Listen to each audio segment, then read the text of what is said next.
Today, let's talk about the most brutal slave owner to ever live. This story gets very gruesome, what I'm about to tell you. Be aware, but let's get into it. The story of Madame Lalaurie. Madame Lalaurie is known as the torture queen of New Orleans. She did very demonic acts to her slaves, to the point where she holds the nickname the torture queen of New Orleans. She is one of the most infamous serial killers in the world. In 1831, her and her husband lived in a mansion in New Orleans, with an attached slave quarters. Her public treatment of her slaves were decent, but behind closed doors, they were truly demonic. There's one gruesome story where a 12-year-old girl was combing her hair.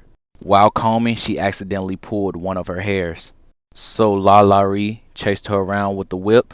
The young lady jumped off the rooftop mansion rather than await the torturing that was waiting for her. That's how afraid she was of Lalaurie. She was also famous for collecting horrendous torture devices. She even beat her daughters for trying to feed starving slaves. Now let's get into horrendous crimes. She would stuff animal feces in her own slave's mouth and then sew them shut. She would also wrap her slaves' intestines around their own body. She once had the arms of a woman amputated and her skin peeled off in a circular fashion to resemble a caterpillar. The limbs of another slave were broken at odd angles so that they could resemble a human crab. She also had a 70-year-old female slave chained to a stove.